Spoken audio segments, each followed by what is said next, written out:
Hello Buttercups, welcome back to my channel. Today's book review, discussion, and actually it's just a rant, gotta be honest, is A Clockwork Orange by Anthony Burgess. Now this is different from my other book reviews. I had a love-hate relationship with this book, and usually I will not do a book review or discussion on books that I have problems with, like many problems. I always have at least one problem with a book. That's normal. But I actually take issue with many people that are analyzing this book and come to really wild and honestly dumb conclusions of which the author does not agree with. I did not rate this book. I don't usually rate classic books because it's a whole other beast, a world in and of themselves, so I did not rate it, but I finished this book within a week. And in the beginning, I was really intrigued. I knew what was going on. I know about A Clockwork Orange. But then it just got progressively wonky. And then I was trying to figure out, like, what is the actual, like, meaning, the point of this book. Oh, yeah, this is where we're at. I'm annoyed. Okay. Also, content warning, we will be talking about murder and bark crimes and psychopaths, sociopaths, sadists, so on and so forth. So if that's a problem for you, probably don't watch this video. So this book was written in the 1960s and is set in a dystopian alternative history timeline in the UK where war nearly destroyed, at least the UK at the very least, but probably other countries, society, and now an authoritarian government has taken over the UK and probably other countries, but we're just focused on the UK for now. And their main problem is youth crime and lack of authority figures and police officers to curb the crime rates. So we follow Alex, a sadistic, narcissistic psychopath. He's 15 and has committed murder and almost all of the bark crimes except arson already in his short lifespan. And many of those types of crimes many times against dozens of people. And if you don't know what BARK stands for, it's B-A-A-R-K, and it stands for burglary, arson, assault, rape, and kidnapping. Murder and bark crimes have been deemed the worst that someone can do to another person due to the nature of said crime and what it takes within someone to commit those types of crimes. And let's remember robbery. I think people have a different notion of what robbery is. It's not breaking and entering and stealing a TV. Robbery is you go up to someone with a knife or a gun and you point that weapon at them and say, "Give me everything you own or you will die because I want your stuff." It doesn't matter what you want. I want your stuff and I will do whatever it takes to rob you. Because I know some people are like, "Oh, robbery isn't bad." Never been robbed before, I can see. Okay, moving on. This is important to note because I keep seeing people sympathizing with Alex and his friends and just criminals in general that do murder and bark crimes and saying what he did was, you know, like wrong, but he can change and it's just all in the past, like it doesn't matter, which is bullshit, but we'll get to all that later on. The book is about 220 pages and speaks about way too many things in such a short novel, and it's just a bit too much, and the meanings of most themes and subjects I think get lost, and Anthony Burgess actually would probably agree with that statement. I have a quote at the end of this that will wrap that up because there's so much going on in such a short span of time, and also the writing and the slang gets people a little confuzzled. And then also the inaccuracy of psychology and neuroscience, that doesn't make sense. But, however, I will give the writer passes on that because this was written in the 60s, and what we know today about sadists, psychopaths, narcissists, the human brain and how it's formed, how psychopaths operate, how sociopaths operate, so on and so forth, that was not really known in the 60s. So he's kind of working with what he's got in a way, but even in the 60s, he's getting things wrong. There are several subjects mentioned in this book, and here's just some off the top of my head. Free will, crime and punishment, religions involved in goodness and evil. What is goodness and what is evil? Can someone change? How propaganda is used to brainwash people. How propaganda is used by authoritarian governments. What is youth rebellion and what's not? Freedom of choice, behaviorism pioneered by people like B.F. Skinner, Pavlov's studies, mind control, and if it works or not. That's it for me, because that's a lot, and there's more themes and subjects, but you get the point that there's too much going on in such a short book. Now, I actually don't take most of my issues with the writer, though I will disagree with him on a few things, but that's completely normal, as we're all different in our views, and it's impossible to agree with someone 100% of the time.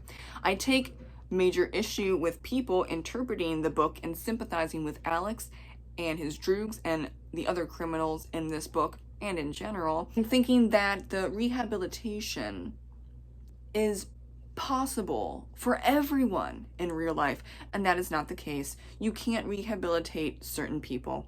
Alex is a psychopath, a sadist, and a narcissist, and he's probably a bunch of other things, but that's the main things we're talking about here.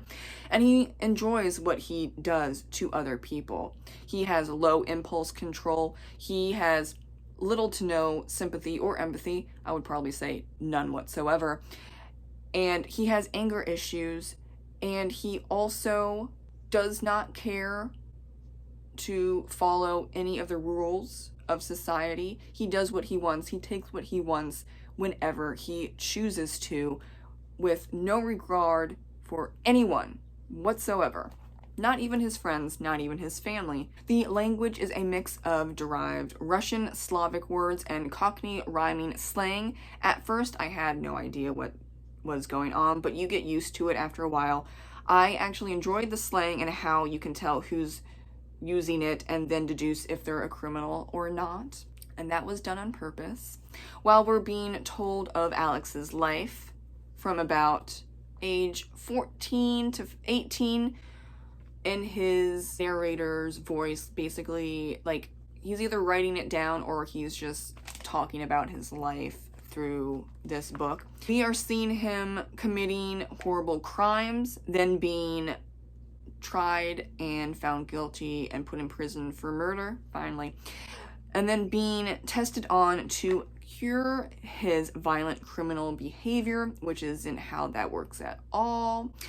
And then him being released from prison and dealing with him being cured, but he is not cured, and I really do hate that word when it comes to psychology, mental illnesses, mental disorders, neurological disorders, because there's no cure for any mental illness or disorder or neurological disorder like, say, ADHD. You can recover and be subclinical and live a very happy life, as I am currently with my 5 mental illnesses and ADHD, but I still have those mental illnesses. I still have ADHD, and nothing will ever change that.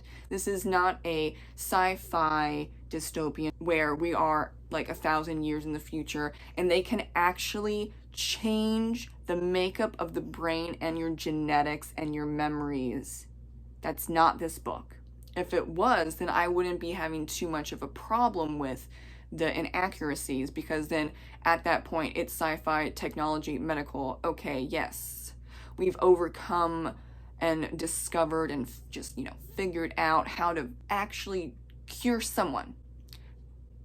But this is not the case. They haven't cured him whatsoever. And that's why I bring up everything that Alex did to other people along with his droogs. He's a horrible person. They do the things they do because it's a thrill, it's fun, and they see no reason to follow rules and laws. The final chapter also makes no sense, and that's why, among, I'm sure, a few other reasons why the American publisher took out the 21st chapter. It, like I said, makes no sense because it contradicts the other 20 chapters.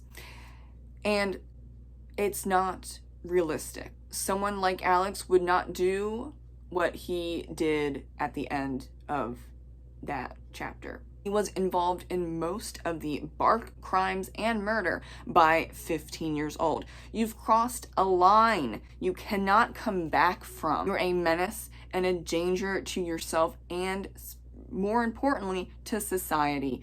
There's no legitimate rehabilitation for people like Alex. Unless in the future, someone or someones have figured out how to physically change the makeup of the brain and genetics and people's memories and a bunch of other things. But that's not the case in real life or in this novel. Before you type up an essay about rehabilitation, how it can work, I agree. Like I said, I have many mental illnesses and ADHD, including PTSD from childhood trauma. I grew up in a bad neighborhood. I went to school with fellow students who were trying to become or already in MS-13, the Bloods, the Crips, and other smaller gangs. Or if they weren't in gangs, they were still going out and doing bark crimes. I know a lot of people that are in prison or they're dead around the Washington, D.C., Maryland, and Northern Virginia area, and also rural country communities where they're also involved in certain bark crimes. Luckily, not murder, but assault, robbery, those types of bark crimes. I also know people involved in that. So it's not just a city thing. I'm not calling out Washington, D.C. or Maryland or Northern Virginia specifically. I grew up in dangerous neighborhoods and I lived nearby dangerous neighborhoods. And I went to school and sat next to people that were in MS-13 or trying to get into MS-13 or Bloods and Crips, and I saw them dealing drugs and I saw them beating the absolute shit out of people near death. I saw them assaulting fellow students by groping them. That's not rape, but that is a step in a horrible, horrible direction.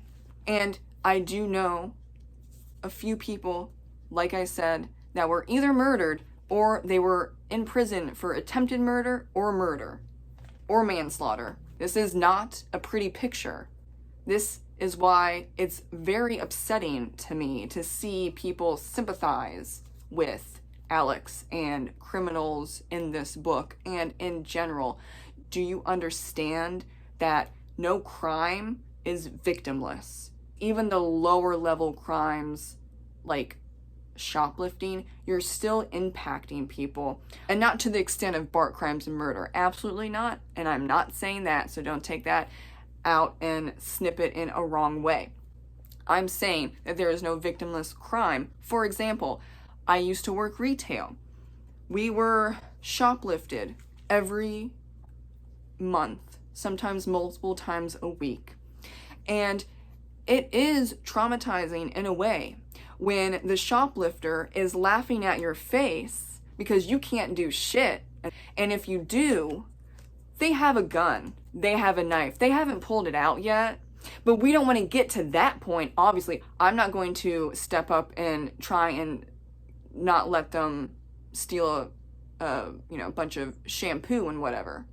But you watching a crime happening while they're laughing at you because they know you're not going to do anything because they are the predator, they are the criminal in the situation. And they also sometimes like to talk to you and say, thank you so much, have a great day, I'll be back. That is not a victimless crime. Even if they say nothing, they are still invading your space and you can do nothing. Do you understand the feeling of hopelessness and helplessness in people? That leads to also dangerous situations, because a human being, even sane, can only take so much until some people have hit that threshold and then they step in, because that hopelessness and that helplessness has erupted because nothing is happening and they cannot physically, mentally, emotionally, spiritually handle it anymore. It might take months, it might take years, it might take a decade, but we don't want that to happen, because then that means they cross a threshold that they cannot come back from. All of this is dangerous. All of this is bad. And it blows my mind that people think that it's not. And now you're probably saying, okay, you were traumatized, and I'm so sorry, but what about the other people? What about the people that were in gangs and assaulting people and robbing people? You don't know anything about that. Oh, okay. I was nearly a juvenile delinquent. I stole, I got into fights, and I was way younger than Alex doing all of those things. But I never crossed the bark line or the murder line, or else I wouldn't be here now. And that's important to note. You want to stop and help a child or a teenager before the murder and bark line is crossed, because after that, you will never, ever be the same. What it takes to do those horrible crimes changes the person for the worse. There's no going back from the murder and bark crimes. You can pull people back and rehabilitate them if they're stealing candy bars because, I'm hungry and it fits in my pocket. That's better than oven roasted chicken that's hard to steal.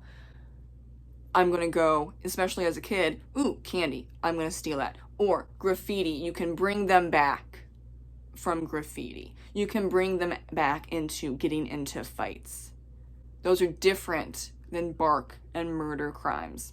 My rehabilitation was successful because, one, I'm not a psychopath, sadist, narcissist, sociopath, so on and so forth. My violence was stemming from childhood trauma, and I didn't get thrilled by hurting others. Big difference, and context and intent always matters. Now, there are people, and there were actually the people that were in the Bloods and the Crips, not part of gangs, but they were just as violent, if not more violent, that had childhood trauma. And it was a damn shame that they were not helped. So it is also on society, teachers, government, the parents, grandparents, everyone. Everyone should have stepped in, just like what my parents did, what my grandparents did, which my therapists and counselors and teachers and other people stepped in to help me. But a huge reason for that is because my mother is a psychotherapist and she knew where to go. The others that I sat next to that had a black eye and a broken nose because they were assaulted because they went a certain way home that they shouldn't have, and they went down a wrong block and they got the crap beaten out of them. And now where are they? Usually nowhere good. It could have been helped. I would say a lot of them could have been. Now, there were some that were very scary, that were very violent, that gave no care whatsoever. And those are the ones that are like Alex. And they are very dangerous to society and also to themselves. Remember that there is a difference. I do hope that some of them, any of them, got the help that they needed in some form or another, and they're not doing what they were doing, the ones that survived. I don't know about all of them. We've all lost touch. I know that one person that was in prison for about 10 years. He's out, and he's doing pretty good, all things considered. I'm so thankful for him. I actually remember him. We met in 4th grade and we graduated in 12th grade. I know this person for a very long time.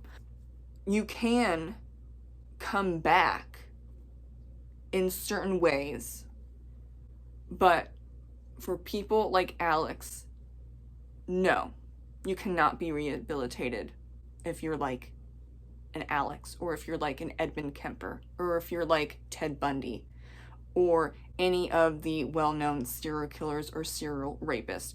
Those types of people will never be rehabilitated or cured. And they need to be separated from society because they want and they thrive on hurting others. I've seen, been through, and in my mental health advocacy and volunteer work, I've heard horrible things, if you haven't already understood all of that, of the things that I've shared. I have no sympathy for those like Alex or Ted Bundy or Edmund Kemper or Ed Gein. People like them are taking away other people's rights for the fun of it, for the thrill. They are selfish because they love hurting people. In the 21st chapter, it shows what I'm talking about. It's all about Alex choosing to be good, but it's about what he wants, what he desires. Oh, Pete has a wife. Why can't I have that too? I'm going to go out and do that right now. He's never honestly going to have a successful, happy, and healthy marriage. Now, there are quite a few instances of psychopaths and serial killers and serial rapists that do go out and get married and they have kids, but they are preying. Unfortunately, they are preying on women that they deem as unstable, as victims themselves. And they are fantastic at charm and faking it up to a certain point. I'm honestly tired of people saying they have sympathy with criminals and completely forget about the victims. What about the victims? Do you know what they have to live through? What they've gone through? What's been done to them? Do you understand that? I think a lot of people nowadays are so sheltered and privileged that they don't understand that concept. They are haunted and forever changed because of someone's actions against them. So the book is from the 60s, and we're having similar issues with sympathizing with criminals over victims to this day. When I see or hear people saying Alex did change or could change because it's just what youths do, or that's just boys and how they naturally act, or that's just free will, you need to deal with it. I roll my eyes so far back in my head, I see Jesus, and I'm an atheist. Let's all try and get on the same page. He was not cured. The brainwashing and Pavlov, B.F. Skinner with a mix of MK Ultra inspired scenes where they're forcing him to watch horrible things on TV while they pump him with a solution that makes him feel ill, and on top of that adding classical music, which he enjoys, as a trigger, is only making him not act out because it hurts him. It hurts him, not others. It hurts him. And you can see this very clearly. He says over and over, ow, ow, ow, this hurts, make it stop. I don't like this, it hurts. It's all about him. It's not about anyone else. He's not stopping because he sees the light, or he sees that, oh wow, I finally understand that my actions are hurting others and changing their lives for the worse. No. And when he is released, he doesn't commit crimes because it hurts him. This is the key moment here where he is not cured, even though they can say he's cured. He's not cured. All that they're doing is curbing his violence. That's it.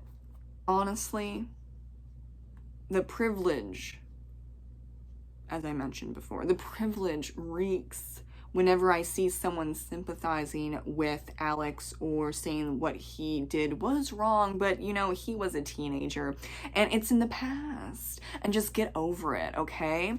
Are you serious right now? Are you serious? So all of the teenagers or the adults and the elderly and the children that were victims of him, they don't matter? It's just about him, right?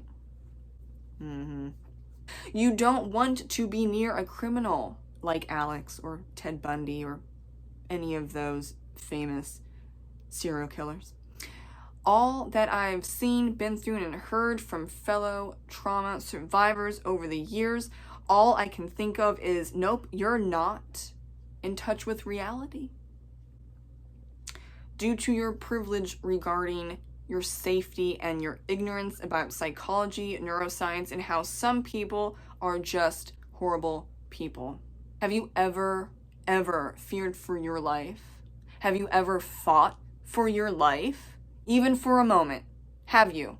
I want you to think about that, because I have many, many times. If you can't understand that through the eyes of other people, look inward and say to yourself, what would I feel if someone was trying to kill me? Does that feel good? And then ask yourself that every single bark crime that you come across, and see if that feels good to you. And if you feel at any point some type of fear. And when you come face to face with someone who loves and craves and wants the thrill of seeing fear and pain in your eyes and in your voice, and they get off on you screaming, you won't be sympathizing with criminals any longer. If you can't understand that even now, I highly suggest that you go out and do some advocacy work for victims of domestic violence, sexual assault, murder. Pick and choose. It's going to be utterly depressing, and it will change your life. It will set you back into reality of the victims matter. I also want to note about the absurdity of thinking what Alex did is because of his rebellious, youthful nature. That's not what most teenagers are. I know you know this. Most teenagers would not do bark crimes and murders. They are not like that. Even if they go through very difficult lives, many of them don't do those things. The whole thing of, oh, it's just rebellious. There is a certain amount of rebelliousness for all teenagers, absolutely, but committing murder and bark crimes does not fall under that umbrella. Anthony Burgess doesn't like the book, and he hates the movie. And I get that. As he said, and I quote, "We all suffer from the popular desire to make the known notorious. The book I'm best known for, or only known for, is a novel I'm prepared to repudiate, written a quarter of a century ago, and I'm going to mess up the French word, okay? Jésus de... Yeah, that was bad. A French saying known as the raw material for a film which seemed to glorify sex and violence. The film made it easy for reviews of the book to misunderstand what it was about, and the misunderstanding will pursue me until I die. I should not have written the book because of this danger of misinterpretation. I was very intrigued in the beginning of this book, especially his introduction that I read first, and him basically saying that, not liking that the American publisher took out the 21st chapter, even though I think the 21st chapter doesn't make any sense whatsoever. But I understand why someone would, in a way be upset about it. I understand his views. I don't think I'd go so far to say that you should have never published it, but I 100% understand his frustration regarding misinterpretation and analysis. He probably heard and saw the same things I've seen regarding Alex and crime and who to sympathize and who not to sympathize with, so on and so forth. This is a very popular quote that I'm sure someone is going to try and pop in the comment section down below as some such argument, and it is, "When a man cannot choose, he ceases to be a man." It's very popular. I understand it's a great sentence, a great quote, and it is a popular defense against many themes and characters in this book, especially when Alex is in prison. This is said, though, to Alex by the prison pastor, or he's a minister, one of the two, as Alex is kind of obsessing over the Bible. Not like he's trying to find God or anything, he's just finding it fascinating. And so what about Alex taking away dozens upon dozens of other people's choices, their rights, their freedom, their safety, so on and so forth, all because he likes hurting others? What about that? Does that quote apply to them as well, or just to him because he's in prison? And obviously, I don't agree with what was done to him, because you're stooping down to the level. I don't understand why the government just put them in prison for the rest of their life. You know, people like Alex. And that has happened with, for example, Edmund Kemper. He's still in prison, and he has said, "Do not let me out. I am very dangerous." So even terrible, horrible people can at least sometimes admit that. So I don't see why we're trying to, rehabilitate in a horrible way. That doesn't work. It doesn't work. Anyway. And then trying to release him back when you haven't also fixed the problem of all of the other hundreds, if not thousands, of criminals still walking around to then victimize Alex in some form or another. Okay. So, yes, what about the people that were harmed by Alex? Does that, like I said, not matter in the context of that sentence? Which, in a way, it doesn't really work, because, maybe the pastor or minister thinks that he is trying to work on himself through God, but he's not. And I would argue he's also not a man. A man is noble, kind, respectful, trustworthy, and a protector. Is morally sound. Is he perfect? No, because no one's perfect. No one is 100% good or 100% evil. That I agree with. He is a good person, and he continually works on being a good person, no matter the circumstance. Alex, therefore, I would argue, isn't a man, but a complete menace. So while I do agree with that sentence and statement to a certain extent, it's not an agreement with Alex and his actions and people in this book like Alex doing things that are illegal and hurting others. Thank you so much for sticking around for my review discussion and rant on A Clockwork Orange by Anthony Burgess. I will see you in the next video. Please take care of yourself. Do some self-care. If this video was upsetting to you, I completely understand. I did share a lot of personal information, but I wanted to add context and intent to this review discussion rant, because I often do get people thinking that I have had a very, very easy life and they don't understand why I have certain views, or that, I'm outright lying about certain things. And how do you know these things? Because I have experienced them.